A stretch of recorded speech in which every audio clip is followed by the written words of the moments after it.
അലൈഹി ഇസ്ലാമിനെ കാണാൻ ചെന്നപ്പോ അവിടെ ഒരു ചങ്ങാതി ഇരിക്കുന്നുണ്ട്. ഒരാളവിടെ ഇരിക്കുന്നു സുലൈമാൻ നബിന്റെ അടുത്ത്. ഇദ്ദേഹത്തെ കണ്ടപ്പോ അസ്രായീൽ അലൈഹി ഇസ്ലാം അയാളെ രൂക്ഷമായി നോക്കി. ഇവനെങ്ങനെയോ ഈ സമയത്ത് ഇവിടെ വന്നത്? ഇവന് 10 മിനിറ്റ് കൂടെ കഴിഞ്ഞാൽ വളരെ ദൂരെയുള്ള ഒരു സ്ഥലത്ത് നിന്ന് റൂഹ് പിടിക്കാൻ വേണ്ടി അള്ളാഹ് നിശ്ചയിച്ചാണല്ലോ. ഇതുവരെ ഈ സംവിധാനം ഡിസോർഡർ ആയിട്ടില്ല. ഈ സംവിധാനത്തിൽ ഒരാളെയും ഒരു ഇഴയും സമയത്ത് എനിക്ക് കിട്ടാതിരുന്നിട്ടില്ല. പക്ഷെ ഇവൻ ഈ കണ്ടീഷനിൽ എങ്ങനെയും ഇത്ര സമയം കൊണ്ട് അവിടെ എത്താൻ സാധ്യതയല്ല. പടച്ചോനെ എന്താ അത് സംഭവിച്ചത്? അസ്രായീൽ അലൈഹി ഇസ്ലാം ഇയാളെ രൂക്ഷമായിട്ട് നോക്കി. അസ്രായീലാണ് വന്നതെന്ന് അയാൾക്കറിയില്ല. കാരണം അസ്രായീലിന്റെ കോലത്തിൽ വന്നാൽ കാണാൻ പറ്റൂല മനുഷ്യന്മാർക്ക്. പക്ഷെ നബിമാർക്ക് കാണാം. അതാണ് നബിമാരും നമ്മളും തമ്മിലുള്ള വ്യത്യാസം.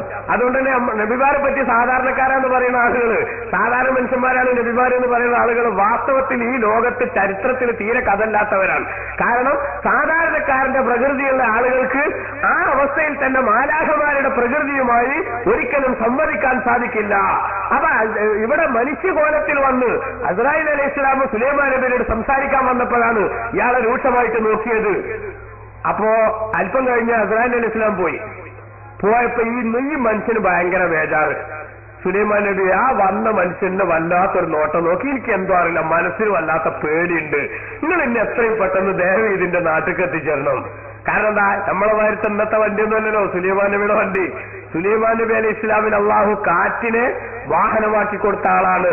ആ കാറ്റിന്റെ ആ വാഹനത്തിന്റെ വേഗത എത്രയാ? ഉദുവുഹാ ശഹറുൻ വറവാഹുഹാ ശഹറുൻ. ഉണ്ടോ? ഒരു പകലത് സഞ്ചരിച്ചാൽ മറ്റേറ്റവും വേഗത കൂടിയ വാഹനം ഒരു മാസം സഞ്ചരിച്ചാൽ എത്തുന്ന വഴിദൂരം ഒരൊറ്റ പകലിന്റെ യാത്ര കൊണ്ട് ആ കാറ്റെന്ന വാഹനത്തിന് എത്താനാവും. അതേപോലെ ഒരു രാത്രിയുടെ യാത്ര കൊണ്ട് മറ്റൊരു മാസത്തെ വഴിദൂരം ആ വാഹനത്തിന് താണ്ടാനാവും. ഇന്നത്തെ ഏറ്റവും വില കൂടിയ വേഗത കൂടിയ ഒരു വിമാനത്തെയും വെല്ലുന്ന വിധത്തിൽ ബഹുമാനപ്പെട്ട സുലൈമാൻ നബി അലൈഹി ഇസ്ലാമിന് കാറ്റെന്ന വാഹനത്തെ അള്ളാഹു ഏർപ്പാടാക്കി കൊടുത്തു. ഈ മനുഷ്യന്റെ റിക്വസ്റ്റ് പരിഗണിച്ച് സുലൈമാൻ നബി അലൈഹി ഇസ്ലാം അദ്ദേഹത്തിന് ആ കാറ്റെന്ന വാഹനത്തെ ഏർപ്പാടാക്കി കൊടുത്തു. അങ്ങനെ 10 മിനിറ്റ് കൊണ്ട് ഇയാൾ സ്വന്തം നാട്ടിലെത്തി. ഇയാളെത്തുമ്പോഴേക്ക് അസ്രായീൽ അലൈഹി ഇസ്ലാം അവിടെ എത്തി ഇയാളെ റൂഹിനെ പിടിച്ചു. പിന്നെ കുറച്ചു ദിവസം കഴിഞ്ഞിട്ട് ഒരു അസ്രായീലിനെ വീണ്ടും കണ്ടപ്പോ സുലൈമാൻ നബി അലൈഹി സ്വലാം അല്ല, നിങ്ങളെന്റെ മനുഷ്യനെ പേടിപ്പിക്കണം. ഇന്നാളെ എന്റെ അടുത്ത് ഒരാൾ ഇരുന്നിരുന്നില്ലേ, അയാൾ ഇങ്ങനെ രൂക്ഷമായി നോക്കിയപ്പോ അയാൾ മഹാഭയത്ത് പേടിച്ചു പോയാണ്. എന്നിട്ട് ഞാൻ അയാളെ കാറ്റിലാണ് ശരിക്കും പെട്ടെന്ന് അവിടെ എത്തിച്ചു കൊടുത്തത്, അയാളെ നാട്ടിലെത്തിച്ചു കൊടുത്തത്. അപ്പൊ അസ്രായീൽ അലൈഹി സ്വലാം പറഞ്ഞു, ഞാൻ നോക്കാണ്ടൊക്കെ 10 മിനിറ്റ് കൂടി കഴിഞ്ഞാൽ അയാളെ റൂഹ് അവിടെ വെച്ച് പിടിക്കണമെന്ന് അള്ള എനിക്ക് നിർദ്ദേശം തന്നതാണ്. ആ മനുഷ്യൻ അയാളേതായ അവസ്ഥയിൽ സഞ്ചരിച്ചാൽ 10 മിനിറ്റ് കൊണ്ട് എങ്ങനെ അവിടെ എത്തൂല. ഇതെങ്ങനെയാണ് ഈ സിസ്റ്റം ഡിസോർഡർ ആയത് എന്ന് ആലോചിച്ചിട്ടാണ് ഞാൻ അയാളെ നോക്കിയത്. പിന്നെ ഞാൻ നോക്കാണ്ടൊക്കെ എന്ന് വെച്ചപ്പോഴാ എന്നാ നിങ്ങളാ 10 മിനിറ്റ് ആകുമ്പോഴേക്ക് എന്റെ കാറ്റിന് ഊപ്പര ഞാനവിടെ എത്തിച്ചു കൊടുത്തിരുന്നു. ശരിയാണ്, ഞാൻ അയാളെ റൂഹിനെ പിടിച്ചു. നോക്കുങ്ങള്, ഇതാണ് മരണത്തിനെ സംബന്ധിച്ചുള്ള അവസ്ഥ. അത് രംഗബോധമില്ലാതെ നമ്മിലേക്ക് കടന്നു വരും. എത്ര ആളുകളുടെ വാർത്തകൾ നമ്മൾ വായിക്കാറുണ്ട്. ഇവ ഞങ്ങൾക്കൊക്കെ തന്നെ അറിയാം. ഗൾഫിൽ ജീവിക്കുന്ന സമയത്ത് 10 വർഷമായി നാട്ടിലേക്ക് വരാൻ ഒരു നിവൃത്തിയുമില്ലാതെ കുടുങ്ങിയ ഹതഭാഗ്യനായ ഒരു സഹോദരൻ. അള്ളാഹു താല അവർക്കും നമുക്കുമൊക്കെ അനുഗ്രഹം നൽകുമാറാവട്ടെ. അദ്ദേഹത്തിന്റെ കുടുംബത്തിന് അള്ളാഹു താല ബറക്കത്തും ആശ്വാസവും നൽകുമാറാവട്ടെ. 5 വർഷം തുടരെ നാട്ടിൽ വരാൻ സാധിക്കാതെ ദുബായിൽ ഒരു സഹോദരൻ, നമ്മുടെ ഒരു സഹോദരൻ, അദ്ദേഹം വളരെ കഠിനാധ്വാനം ചെയ്ത് കഷ്ടപ്പെട്ട് ജീവിച്ചു. അവസാനം നാട്ടുകാരും സുഹൃത്തുക്കളും ഒക്കെ കൂടി അദ്ദേഹത്തിന് എങ്ങനെയെങ്കിലും ഒന്ന് നാട്ടിലേക്ക് വിടണം, നാട്ടിൽ വന്ന് 4 മാസം ജീവിക്കാനുള്ള സംവിധാനവും അതേപോലെ തന്നെ അദ്ദേഹത്തിന് നാട്ടിലേക്ക് വരുമ്പോൾ 5 കൊല്ലം കഴിഞ്ഞു വരികയല്ലേ, അതുകൊണ്ട് വീട്ടുകാരെ സന്തോഷിപ്പിക്കാൻ ആവശ്യമായ എല്ലാ സാധനങ്ങളും കുട്ടികൾക്കുള്ള കളിപ്പാട്ടങ്ങളും ഉൾപ്പെടെ എല്ലാ സംഗതികളും സംവിധാനിച്ച് അദ്ദേഹത്തിന്റെ പെട്ടികെട്ടി നാട്ടിലേക്ക് യാത്രയാക്കാൻ സുഹൃത്തുക്കളും വേണ്ടപ്പെട്ടവരും ദുബായ് ദേര എന്ന് പറയുന്ന പ്രദേശത്തുള്ള അദ്ദേഹത്തിന്റെ റൂമിൽ, നെയ്ഫ് എന്ന് പറയുന്ന ആ പൂക്കലെടുത്തുള്ള അദ്ദേഹത്തിന്റെ റൂമിൽ നിന്ന് അദ്ദേഹത്തെയും യാത്രയാക്കി വരാൻ സുഹൃത്തുക്കളൊക്കെ തടിച്ചുകൂടിയ സമയം പെട്ടെന്ന് ആ മനുഷ്യന് നെഞ്ചുവേദന തോന്നി. എനിക്കെന്തോ ഒരു അസ്വസ്ഥത തോന്നുന്നു, എന്നാ വേഗം ഡോക്ടറെടുത്ത് പോകാം, എന്നിട്ട് എയർപോർട്ടിലേക്ക് പോകാമെന്ന് കൂട്ടുകാർ പറഞ്ഞു. ഡോക്ടറെടുത്തേക്ക് പോകാൻ വേണ്ടി ഒരു 2 നില സ്റ്റെപ്പ് ഇറങ്ങണം. അവിടെ ലിഫ്റ്റില്ലാത്ത ബിൽഡിങ്ങാണ്. ആ 2 നില സ്റ്റെപ്പ് ഇറങ്ങുന്ന സമയത്ത് ആ മനുഷ്യൻ തള തളർന്നു വീണ് അവിടെ നിന്ന് മരിച്ചുപോയി. അല്ലാഹു തആല അദ്ദേഹത്തിന്റെ നമ്മിൽ നിന്ന് മരിച്ചുപോയതൊക്കെ ദോഷങ്ങൾ പുറത്തു കൊടുക്കുമാറാവട്ടെ. ഇത് ഞാൻ ഉണ്ടായ ഒരു അനുഭവം പറയാൻ. ഇങ്ങനത്തെ എത്ര അനുഭവം നമുക്കൊക്കെ പറയാനുണ്ട്. ചിലപ്പോൾ ചില ആളുകൾ മകളുടെ കല്യാണത്തിന് വന്നതാണ്, അല്ലെങ്കിൽ മകന്റെ വിവാഹത്തിന് വന്നതാണ്, അല്ലെങ്കിൽ തന്റെ ജീവിതത്തിൽ ഏറ്റവും വലിയ സൗഭാഗ്യം എന്ന നിലക്ക് താൻ കണ്ട വീടിന്റെ ഉദ്ഘാടനത്തിന് വന്നതാണ്. നാളെ വീടിന്റെ ഉദ്ഘാടന മഹാമഹം നടക്കുന്നു. എല്ലാ സംവിധാനങ്ങളും ഒരുങ്ങിയിട്ടുണ്ട്. നല്ല വിപുലമായ പരിപാടികൾ വെച്ചിട്ടുണ്ട്. സുഹൃത്തുക്കളും സ്നേഹജനങ്ങളും ബന്ധുക്കളുമായി ഒരു പുരുഷാരം തന്നെ ഈ പരിപാടിക്ക് സംബന്ധിക്കാനുണ്ട്. അങ്ങനെ ഏറ്റവും ചരിത്രപരമായിട്ടുള്ള ഒരു സംഭവമാക്കി ഈ ഫംഗ്ഷനെ മാറ്റാനുള്ള വ്യഗ്രതയിലും പ്രവർത്തനങ്ങൾക്കുമിടയിൽ എല്ലാവരും എത്തിക്കൊണ്ടിരിക്കുന്ന സന്തോഷത്തിൽ ആ മനുഷ്യനിങ്ങനെ വല്ലാതെ ചാഞ്ചാടിക്കൊണ്ടിരിക്കുന്ന സന്തോഷം കൊണ്ട് അപ്പോഴാണ് ഉച്ചക്ക് ചോറ് തിന്നേണ്ട സമയം. ഉമ്മ പറയുന്നു, മോനെ ആ മാവിൽ നിന്നൊരു മാങ്ങ കിട്ടിയാൽ നമുക്ക് ഈ ഭക്ഷണത്തിന്റെ കൂടെ ഒരു ചമ്മന്തി കൂടി ആയാൽ സംഗതി വളരെ ഉഷാറാകുമായിരുന്നു. മകൻ മറ്റൊന്നും ആലോചിച്ചില്ല. ആ മാവിന്റെ മുകളിലേക്ക് കയറുന്നു. മുകളിലേക്ക് കയറുന്ന സമയത്ത് അപ്രതീക്ഷിതമായ ഒരു കൊമ്പിൽ ചവിട്ടി അദ്ദേഹം കാല് തെറ്റി താഴേക്ക് വീഴുന്നു. ഉടനെ തന്നെ തലകുത്തി വീണ് മരണം സംഭവിക്കുന്നു. എത്ര ആളുകളുടെ കഥകൾ, സമാനമായ സംഭവങ്ങൾ, അല്ലെങ്കിൽ ഇതുപോലെ നമുക്ക് വിലയിരുത്താവുന്ന വിഷയങ്ങൾ ലോകത്ത് നമ്മൾ കേൾക്കാറുണ്ട്.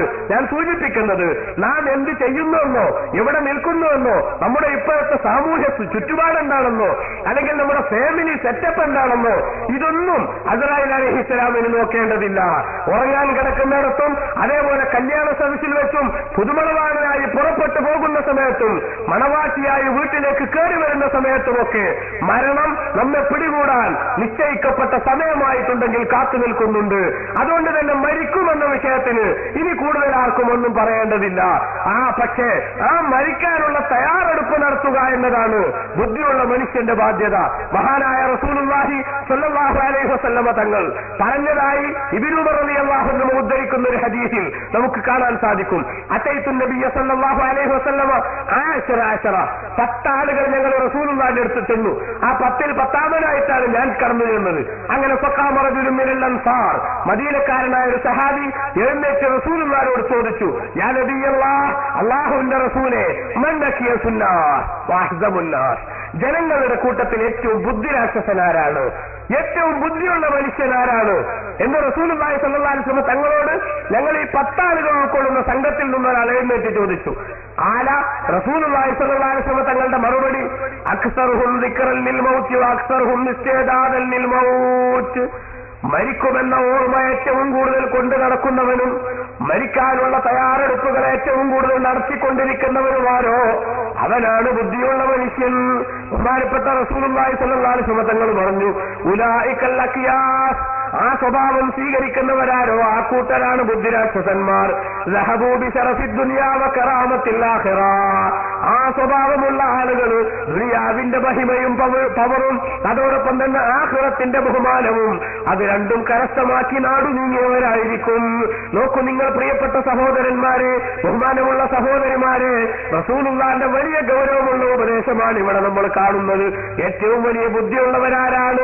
ഈ ചോദ്യത്തിന്റെ ഉത്തരം നബി തങ്ങൾ പറയുന്നത് ഇങ്ങനെയാണ്, ഏറ്റവും കൂടുതൽ മരണത്തെ ഓർക്കുന്നവർ, മരിക്കുമെന്ന ചിന്ത മനസ്സിലുണ്ടാകുന്നവർ, അതിന്റെ അടിസ്ഥാനത്തിൽ മരിക്കാനുള്ള തയ്യാറെടുപ്പുകൾ, അതിനാവശ്യമായ ഒരുക്കങ്ങൾ നടത്തുന്നവർ, ഈ ഭൂമി ലോകത്ത് ജീവിക്കുന്ന സമയത്ത് നമ്മുടെ ഒക്കെ ജീവിതത്തിൽ ഉണ്ടാകേണ്ട ബാധ്യതയാണ്. ഹബീബ് റസൂലുള്ളാഹി പറഞ്ഞിട്ടുണ്ട്, അക്സിറു ദിക്റ ഹാദിമിൽ ലസ്സാത്ത്, സകല രസങ്ങളെയും മുറിച്ചു കളയുന്ന, സന്തോഷങ്ങളെ മുഴുവനും ഇല്ലാതാക്കുന്ന, സകല സുഖങ്ങളും സൗകര്യങ്ങളും നഷ്ടപ്പെടുത്തി കളയുന്ന, ഭാര്യക്ക് ഭർത്താവ് ഇല്ലാതാക്കുന്ന, ഭർത്താവിന് ഭാര്യ ഇല്ലാതാക്കുന്ന, മക്കൾക്ക് ഉപ്പ ഇല്ലാതാക്കുന്ന, ഉപ്പാക്ക് മക്കളെ നഷ്ടപ്പെടുത്തുന്ന, കുടുംബനാഥന് അവരുടെ കുടുംബത്തെ നഷ്ടപ്പെടുത്തുന്ന, എല്ലാ രംഗത്തും നഷ്ടങ്ങൾക്ക് കാരണമാകുന്ന മരണമെന്ന യാഥാർത്ഥ്യത്തെ നിങ്ങൾ വല്ലാതെ ഓർത്തുകൊണ്ടിരിക്കണം. അത് നിങ്ങൾ ഓർക്കുന്നതിനനുസരിച്ച് നിങ്ങളുടെ മനസ്സിന് മാറ്റമുണ്ടാകും. മഹാന്മാര് പറഞ്ഞു, അതുകൊണ്ട് തന്നെ മൻ അറാദ വാഇളൻ ഫൽമൗതു യക്ഫീഹി, ഒരു മനുഷ്യന് നല്ലൊരു ഉപദേശകനെ കിട്ടണം, തന്നെ ഉപദേശിച്ച് നന്നാക്കാൻ ഒരാളെ കിട്ടണം എന്ന ആഗ്രഹമുണ്ടെങ്കിൽ വാസ്തവത്തിൽ ഇങ്ങനെയുള്ള പരിപാടികളൊന്നും വേണമെന്നില്ല. മറിച്ച് ഫൽമൗതു യക്ഫീഹി, അവനുള്ള ഏറ്റവും നല്ല ഉപദേശകൻ മരണം തന്നെയാകുന്നു. മരിക്കുമെന്ന യാഥാർത്ഥ്യം മനസ്സിലേക്ക് കൊണ്ടുവന്നാൽ അതിലൂടെ നന്നാവാത്ത മനുഷ്യന്മാരില്ല. അതിലൂടെ മനുഷ്യന് നന്നാകാൻ സാധിക്കുന്നത് പോലെ മറ്റൊന്നിലൂടെയും മനുഷ്യന് നന്നാവാനാവില്ല. നിങ്ങൾ നോക്കൂ, സമകാലിക സംഭവങ്ങൾ തന്നെ അപഗ്രഥിച്ചാൽ ലോകത്തെത്രയാണ് നമുക്കൊക്കെ പാഠം നൽകുന്ന ഘടകങ്ങളുള്ളത്. നാട്ടിലേറ്റവും അറിയപ്പെട്ട ആളുകൾ, വില്ലാളി വീരന്മാരായി നാട് ഭരിച്ചവർ, അവർ എഴുന്നേറ്റ് വരുമ്പോൾ തന്നെ നാട്ടിലുള്ളവർ മുഴുവനും അങ്ങാടിയിലുള്ളവർ മുഴുവനും എഴുന്നേറ്റ് നിന്ന് ആദരിക്കുന്നവർ, നാട്ടിലറിയപ്പെട്ട ആളുകൾ. പക്ഷെ അങ്ങനെയുള്ള ആളുകളും മരിച്ചു പോകുന്നു. ആ മരിച്ചു പോകുന്ന സമയത്ത് എല്ലാവർക്കും ലഭിക്കുന്ന അംഗീകാരങ്ങളും ആദരവുകളും എന്തോ അതുമാത്രം അവർക്കും ലഭിക്കുന്നു. ഈ യാഥാർത്ഥ്യത്തെ എന്തേ മനുഷ്യൻ ആലോചിക്കാതിരുന്നത്? അദ്ദേഹം ജീവിച്ചിരിക്കുന്ന സമയത്ത് അടുത്തുകൂടെ കടന്നു ചെല്ലാൻ ധൈര്യപ്പെടാതിരുന്ന ആളുകളൊക്കെ മരിച്ച് ചലനം വെച്ച് കിടക്കുന്ന മനുഷ്യന്റെ ശരീരത്തിൽ മൂടിയിട്ടിരിക്കുന്ന തുണി അവര് തന്നെ പോയി മാറ്റിയിട്ട് ഇത് അയാൾ തന്നെയല്ലേ എന്ന് ഉറപ്പുവരുത്തിയിട്ട് നോക്കി തിരിച്ചു വരുന്നില്ലേ? എന്തേ ഇവിടെ നമ്മൾ കാണുന്നത്? മരിച്ചു കിടക്കുന്ന ഒരവസ്ഥ ഏതൊരു മനുഷ്യന്റെയും സകല പവറും സകല തന്ത്രങ്ങളും തകർന്ന് തരിപ്പണമാകുന്ന രംഗമാണ്. ആരാണ് ഇതിൽ നിന്നൊഴിവായത്? ഒരു മനുഷ്യനും ഒഴിവായിട്ടില്ലല്ലോ. മഹാനായ ഇബ്നുന്റെ ബാത്തത്തിൽ മിസ്രി റളിയല്ലാഹു അൻഹു റബീഉൽ അവ്വലിൽ ഓതാനുള്ള ഖുതുബയിൽ ലോകത്തെ അറിയിച്ചില്ലേ, അമാ തത്തഅയൂന ബിമസ്റഇ മുഹമ്മദിൻ സല്ലല്ലാഹു അലൈഹി വസല്ലമ സയ്യിദുൽ മുർസലീൻ. പ്രവാചകന്മാരുടെ ലീഡർഷിപ്പുള്ള റസൂലുള്ള വഫാത്തായി എന്നത് ഈ ലോകത്തുള്ള ജനങ്ങളെ നിങ്ങൾക്ക് പാഠമല്ലയോ?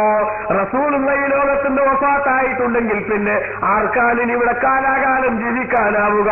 അപ്പൊ ആത്മീയമായി ഏറ്റവും ഉന്നതിയുള്ള റസൂലുള്ള ഈ ലോകത്തുനിന്ന് വിട പറഞ്ഞിട്ടുണ്ടെങ്കിൽ ഇനി ഭൗതികമായി പുരോഗതിയുള്ള സാമ്പത്തികമായ ഉന്നതഗമനത്തിന്റെ ഏറ്റവും ഉത്തുംഗതിയിൽ വിരാജിച്ച ആളുകൾ അവരും ഇവിടെ നിന്ന് രക്ഷപ്പെട്ടു പോയിട്ടില്ലല്ലോ. അവരും മരിച്ചു പോയിട്ടില്ലേ? നമുക്കറിയില്ലേ?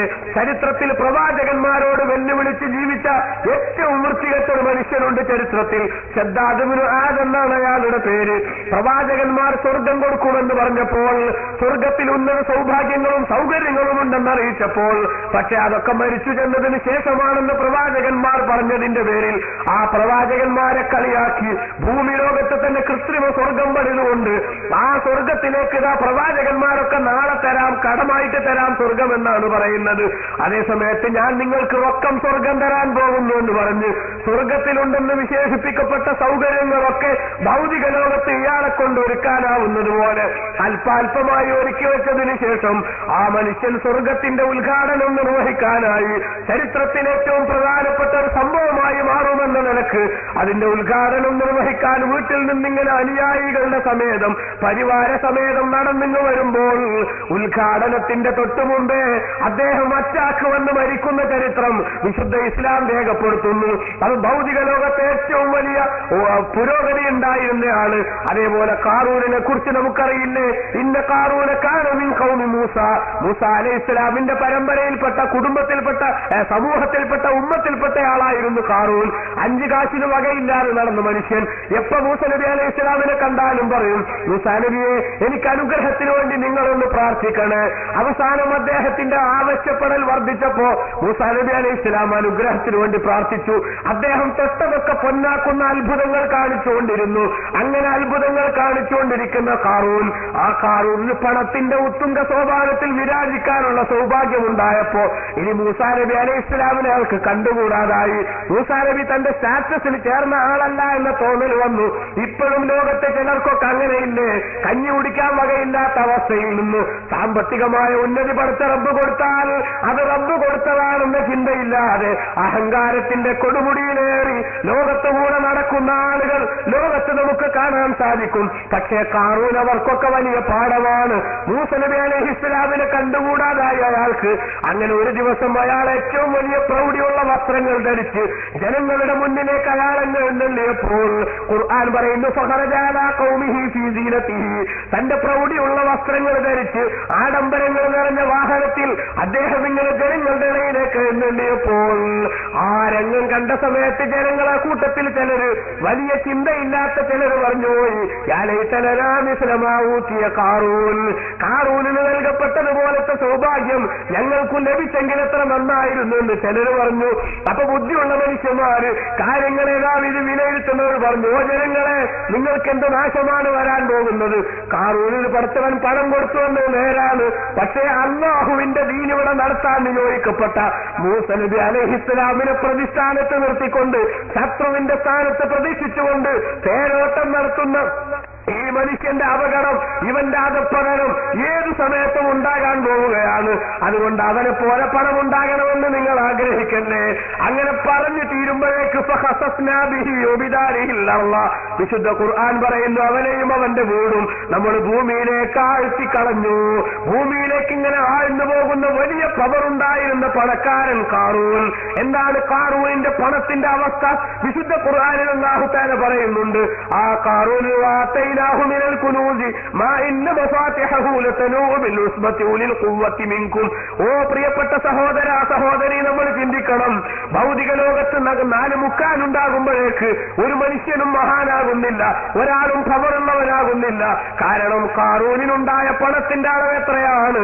റബ്ബ് പറയുകയാണ്, വാതൈനാഹു മിനൽ കുനൂസ്